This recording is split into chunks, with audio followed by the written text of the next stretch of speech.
Volvía del mercado de Santa Bárbara, con las manos marcadas por el peso de las bolsas. El aire fresco de la mañana se colaba por las calles tranquilas de Vitoria-Gasteiz, y mientras caminaba pensaba en lo que prepararía para la comida.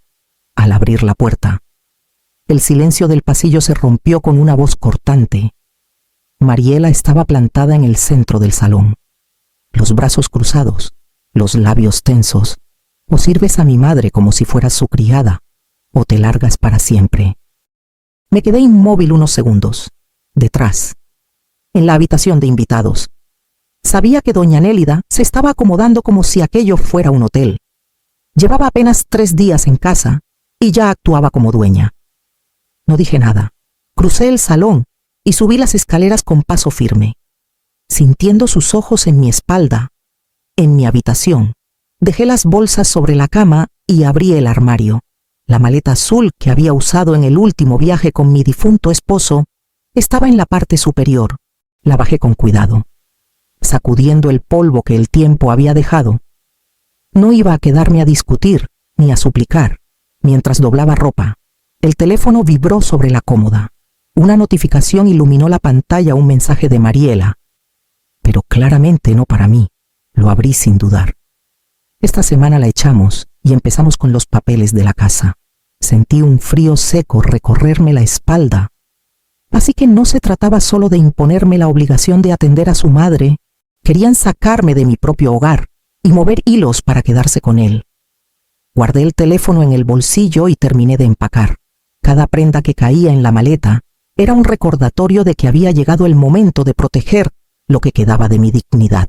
Bajé despacio, con la maleta rodando por los escalones. Pasé junto a Mariela, que fingía revisar su móvil, y dejé las bolsas del mercado en la encimera de la cocina sin mirarla. Abrí la puerta principal y salí. El aire frío me golpeó la cara, despejando cualquier duda. Caminé hacia la parada de taxi de la esquina, sin volver la vista atrás, mientras el coche se alejaba por la avenida. Mi mente ya empezaba a calcular los pasos que seguirían. La pensión estaba a solo unas calles de la Catedral Nueva. Un edificio antiguo con olor a madera encerada y café recién hecho. La dueña, una mujer amable llamada Berta, me entregó la llave y me indicó la habitación del segundo piso. Apenas cerré la puerta, dejé la maleta junto a la cama y me senté en la pequeña mesa junto a la ventana. Saqué mi libreta de cuentas, esa misma que había llevado durante años con la disciplina de un relojero. Cada cifra escrita era un recordatorio de lo que había entregado sin pedir nada a cambio.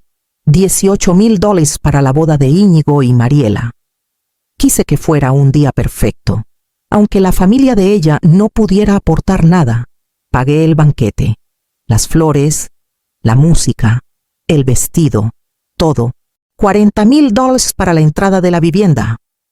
Lo hice convencida de que era una inversión en el futuro de mi hijo, de que ayudarles a empezar les daría estabilidad, y durante 7 años. Aportaciones mensuales para la hipoteca y gastos de la casa luz, agua, gas, compras de supermercado, cada mes. Una parte de mi pensión y de mis ahorros iba directamente a sostener ese hogar. Pasé las páginas, repasando los pagos con un nudo en el estómago. La gratitud nunca llegó. En cambio, recibí un ultimátum. Cerré la libreta con decisión. Ese capítulo de mi vida terminaba aquí. Saqué el teléfono y marqué al banco. Tras unos minutos en espera, una voz amable me pidió los datos de la cuenta. Quiero cancelar el pago automático de la hipoteca de la calle Manuel Iradier, dije sin vacilar. ¿Está segura, señora Quiñones? Este pago lleva activo muchos años. Segurísima. A partir de hoy. Esa responsabilidad no es mía. Colgué y sentí una extraña ligereza. No era solo dinero. Era cortar el cordón que me mantenía atada a una dinámica que me estaba consumiendo. Me serví un café del pequeño termo que Berta había dejado sobre la cómoda, afuera. Las campanas de la catedral marcaban la hora, en ciudades como Vitoria. Las noticias vuelan más rápido que el viento. Sabía que, en cuestión de días, Más de uno se enteraría de que ya no estaba financiando la vida de Íñigo y Mariela. Mientras removía el café, pensé en el siguiente paso. Necesitaba algo más que cortar el dinero. Necesitaba entender hasta dónde estaban dispuestos a llegar. Y para eso, tendría que hablar con alguien que sabía mucho más de lo que parecía. La mañana estaba fría, pero el interior de la cafetería, El Caminante, olía a pan recién horneado y café fuerte. Era uno de esos lugares donde las conversaciones se mezclaban con el tintinear de las cucharillas. Me senté en una mesa del rincón y apenas unos minutos después vi entrar a Héctor Aldaz, antiguo director de la sucursal bancaria donde tuve mi primera cuenta. Se acercó con una sonrisa cálida, pero sus ojos mostraban cierta preocupación. Después de los saludos de rigor, me pidió que habláramos con discreción. Estela, hay algo que debes saber, comenzó, bajando la voz. Hace unos meses, Mariela vino al banco para solicitar un préstamo. Me encogí de hombros, sin comprender todavía el alcance de sus palabras. Eso no tendría nada de raro si no fuera porque quiso usar tu casa como aval, continuó. Sentí como el café se enfriaba entre mis manos. Él sacó una carpeta del maletín y la colocó sobre la mesa. Los documentos que presentó estaban manipulados. Pasé las hojas, reconociendo a simple vista la escritura y el membrete falsificados, pero lo que me heló la sangre fue ver, al final del expediente, la firma de testigo Íñigo Quiñones. Por un instante, pensé que era un error, que alguien había usado su nombre sin permiso. ¿Estás seguro de que él estuvo presente?, pregunté con un hilo de voz. Héctor asintió despacio. Estela, yo mismo lo vi. Estaba allí con ella. Firmó sin dudarlo. Me apoyé en el respaldo de la silla, sintiendo un peso nuevo en el pecho. No era solo Mariela. Mi propio hijo había avalado una mentira para poner en riesgo lo único que me quedaba de valor. Héctor me explicó que la solicitud fue rechazada tras una revisión interna, pero quiso advertirme por si intentaban algo similar en otro lugar. Me entregó copias certificadas de todos los documentos, por si acaso. Las guardé en mi bolso como quien guarda un arma cargada. Terminamos el café sin mucha conversación. Mi mente estaba en otra parte, repasando cada gesto, cada palabra de Íñigo en los últimos meses. Ahora todo cobraba un sentido amargo. Al salir del Caminante, el aire frío de Vitoria me golpeó en la cara, devolviéndome a la realidad. Sabía que era el momento de empezar a mover mis propias fichas, y para eso necesitaba activar a personas clave que podían inclinar la balanza a mi favor. Salí del Caminante con las copias de los documentos bien guardadas en mi bolso y un plan empezando a tomar forma. No podía enfrentar a Mariela e Íñigo de frente todavía. Primero debía cambiar el terreno bajo sus pies. La primera parada fue la plaza de abastos. Conozco a Carmen, la frutera, desde hace más de 20 años. Mientras me pesaba unas mandarinas, le comenté, como quien no quiere la cosa, que estaba buscando asesoría porque alguien había intentado usar mi casa como aval sin mi permiso. No di nombres, pero la semilla estaba plantada. Carmen frunció el ceño y murmuró algo sobre qué poca vergüenza tienen algunos. Después, pasé por la peluquería de Rosa, en la calle Dato. Me corté el pelo allí la semana anterior, pero esta vez no iba por un servicio. Me senté a esperar turno, fingiendo que revisaba el móvil, y dejé caer en voz baja que estaba viviendo en una pensión por problemas en casa. Un par de clientas levantaron la vista. Rosa, siempre dispuesta a escuchar, preguntó si era algo grave. Le respondí que solo podía decir que había gente dispuesta a falsificar papeles para quedarse con lo que no le pertenece. Las miradas de complicidad entre las mujeres de la sala me confirmaron que el rumor empezaba a tomar forma. Por último, esa misma tarde, fui a la iglesia de San Miguel. El padre Martín me recibió en el despacho parroquial. Le conté que estaba atravesando una situación complicada y que agradecería sus oraciones. Cuando preguntó qué ocurría, le expliqué, con más detalle. ¿Cómo habían intentado apropiarse de mi vivienda? Él asintió con gesto grave y dijo que la comunidad merece saber la verdad para evitar injusticias. En Vitoria, las noticias se mueven como el viento, basta con susurrar en 3 sitios distintos para que, en menos de una semana, todos lo sepan. Y yo había elegido esos 3 lugares a conciencia. A los pocos días, me enteré por Berta, la dueña de la pensión, de que Mariela estaba incómoda. Dice que la gente la mira raro en el mercado, comentó con una media sonrisa. Yo no respondí, pero supe que la red estaba funcionando. Era el momento de dar el siguiente paso. Y para eso necesitaba una pieza más, una prueba que destrozara la fachada perfecta de Mariela y su madre. No tardé en enterarme de que Mariela había empezado a mover sus propias fichas en el mercado. Algunas miradas se volvieron inquisitivas, y una vecina me comentó, con voz baja, que Mariela estaba diciendo que yo sufría problemas mentales y que por eso había abandonado mi casa. Incluso aseguraba que su madre, doña Nélida, estaba enferma y necesitaba cuidados constantes, justificando así su permanencia en la vivienda. No me sorprendió. Era exactamente la estrategia que imaginaba presentarse como víctima, y a mí como una mujer desequilibrada que había dejado a una anciana desvalida. Sin embargo, lo que no esperaba era recibir un sobre sin remitente en la recepción de la pensión. Dentro había una sola fotografía, impresa en papel brillante. En la imagen, doña Nélida aparecía en un balneario de La Rioja, sentada en una tumbona junto a una piscina climatizada, con un cóctel en la mano y una sonrisa amplia. Llevaba gafas de sol, un sombrero de ala ancha y un albornoz blanco con el logo del lugar bordado en el pecho. No había rastro de enfermedad ni de fragilidad. Me quedé unos minutos observando la foto, con una mezcla de alivio y determinación. Esto no era solo un desmentido a sus palabras, era una prueba visual irrefutable. La guardé en una funda de plástico, junto a las copias de los documentos falsificados que me había dado Héctor. Ahora el caso contra ellas era más sólido que nunca. Esa misma tarde, llamé a Clara Mendizábal, mi abogada de confianza. Nos conocíamos desde hacía años. Cuando me ayudó con la herencia de mis padres, le conté todo con detalle, desde el ultimátum de Mariela hasta el intento de fraude. Y ahora la fotografía del balneario.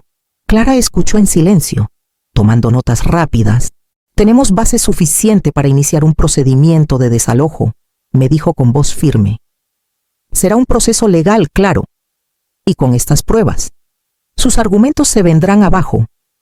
Acordamos reunirnos al día siguiente en su despacho para firmar la solicitud. Colgué el teléfono y me quedé mirando por la ventana de la habitación de la pensión. La tarde caía sobre Vitoria y las luces empezaban a encenderse en las calles. Sabía que esta jugada cambiaría el tono de la partida. Hasta ahora había trabajado en la sombra, pero a partir de este momento, todo sería a plena luz, y mi siguiente movimiento iba a dejarles claro que ya no pensaba retroceder. El sábado amaneció con un cielo claro, de esos que invitan a salir. Decidí ir al mercado de la Plaza España, no por necesidad de comprar, sino porque presentía que allí podía encontrar la oportunidad que estaba esperando. Entre los puestos, el olor a pan recién hecho y el bullicio de la gente creaban ese ambiente familiar que tanto me gustaba. No había recorrido ni la mitad del mercado cuando escuché una voz que reconocí al instante. Ahí está, la mujer que dejó a una anciana enferma sin un techo, dijo Mariela, en un tono lo suficientemente alto para que todos alrededor la escucharan. Varias personas giraron la cabeza hacia mí. Mariela estaba a pocos metros, con doña Nélida a su lado, envuelta en un chal, como si el frío de la mañana le pesara más que a los demás. Mi nuera siguió hablando, con un gesto teatral de indignación. Mi madre está delicada de salud, y ella, su propia familia, la echa a la calle. Me acerqué despacio. Sin perder la calma, metí la mano en el bolso y saqué la carpeta transparente. sin decir una palabra. Extraje la foto del balneario y la sostuve para que todos pudieran verla. En la imagen, doña Nélida aparecía sonriente, con un cóctel en la mano, bajo el sol de La Rioja. El murmullo fue inmediato. Un par de personas se acercaron para mirar más de cerca. Y alguien tomó la foto con su móvil. En cuestión de minutos, vi a varios vecinos enviar la imagen por WhatsApp. Los mensajes comenzaron a sonar en distintos bolsos y bolsillos. La expresión de Mariela cambió. Intentó decir algo, pero la corriente de murmullos crecía a su alrededor. Doña Nélida bajó la mirada, evitando a toda costa las miradas inquisitivas. Yo me limité a guardar la foto y seguir mi camino por el mercado, como si nada hubiera pasado. Pero por dentro sentía que la primera grieta real en su fachada acababa de abrirse. Cuando terminé mi recorrido y salí hacia la calle Dato, el teléfono vibró. Era un mensaje de Berta. La foto ya está por todo el barrio. Aquí todos hablan de eso. Sonreí para mí misma. Era el momento perfecto para dar el siguiente golpe. Uno que no solo afectaría su reputación, sino también su capacidad de seguir en mi casa. La llamada de Clara llegó un martes por la mañana. Mientras tomaba café en la pensión, Estela, la jueza ha firmado la orden de desalojo.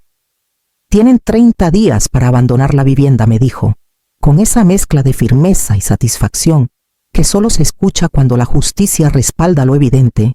Colgué y me quedé mirando la taza.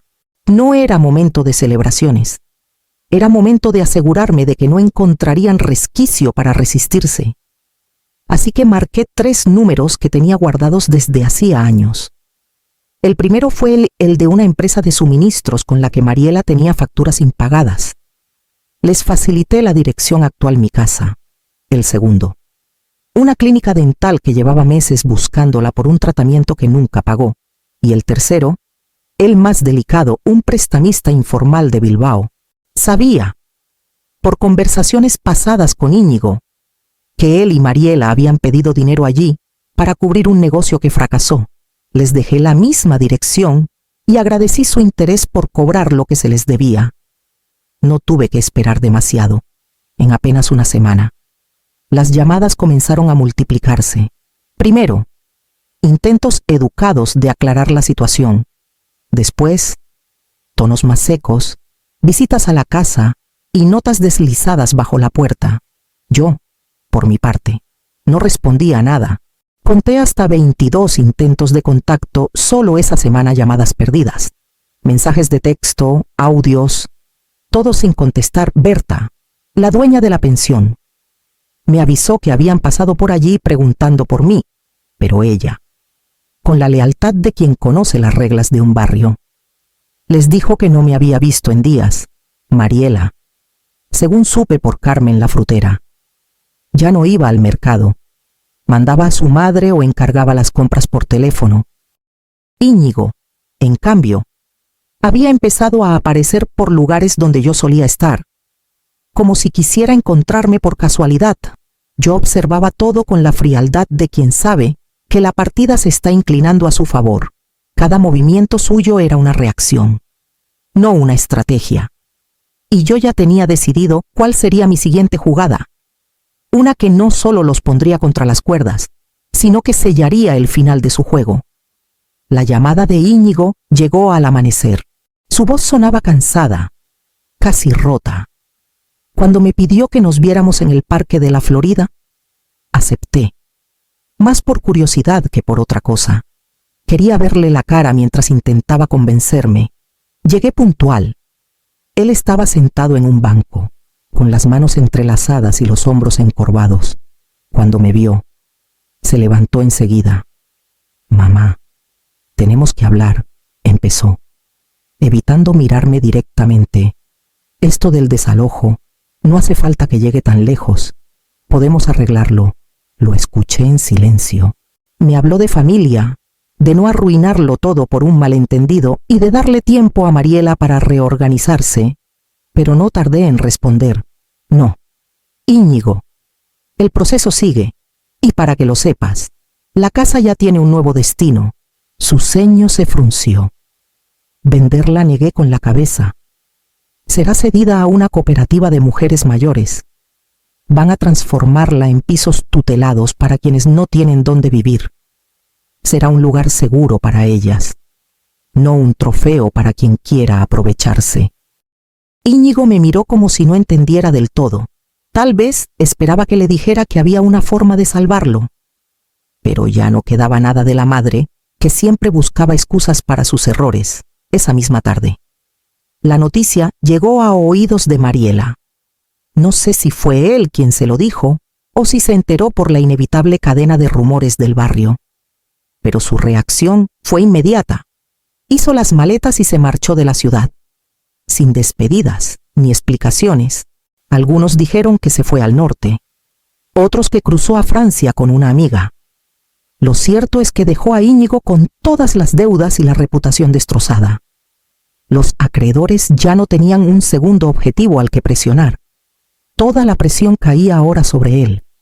Yo, desde la ventana de la pensión, observaba la lluvia fina que empezaba a caer sobre las calles de Vitoria.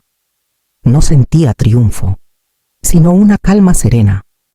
Sabía que, por primera vez en mucho tiempo, el tablero estaba completamente a mi favor, y era el momento de hacer mi último movimiento. No volví a poner un pie en aquella vivienda para habitarla. En lugar de quedarme, encontré un pequeño ático en el casco viejo, con techos inclinados y una ventana que se abría directamente hacia la muralla medieval. Era modesto, pero mío. Desde allí, el murmullo de las calles antiguas y el repicar de las campanas de San Miguel se mezclaban con mi café de las mañanas, mientras yo construía una vida tranquila. La antigua casa atravesaba su transformación. Los arquitectos y voluntarios trabajaron durante meses hasta convertirla en Casa Quiñones, un espacio seguro y luminoso para mujeres mayores, con talleres de cerámica, clases de cocina y un huerto urbano que se veía desde la calle. La inauguración fue un día de junio, con sol limpio y brisa suave.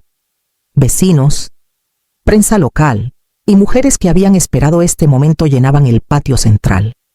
Yo saludaba, escuchaba historias y veía cómo el proyecto tomaba vida. Fue entonces cuando lo vi. Íñigo, de pie en la entrada, sin acompañantes. No se acercó a saludarme ni buscó cruzar miradas. Caminó hasta la mesa de bienvenida. Dejó un sobre blanco y se marchó sin decir palabra. Esperé a estar sola para abrirlo. Dentro, una hoja doblada con su letra inconfundible: mamá. Aprendí tarde lo que vale tu respeto. Esta casa lleva tu nombre y tu fuerza. No había más. Ninguna disculpa larga ni promesas vacías. Solo esas dos frases. Me quedé mirando las palabras un rato, dejando que se asentaran, como la tierra que está a punto de recibir una semilla. Guardé la carta en el bolsillo interior de mi chaqueta y me uní al grupo que me esperaba en el patio. Teníamos que plantar un olivo, símbolo de raíces y resistencia, mientras el sol bañaba las piedras viejas y la tierra húmeda. Pensé que tal vez, algún día, Íñigo se atrevería a cruzar esa puerta no como un hijo en deuda, sino como un hombre capaz de sostener su propio peso. Pero ese día aún no había llegado. Ahora, lo importante era que Casa Quiñones ya estaba viva, y yo, con las manos manchadas de tierra, también.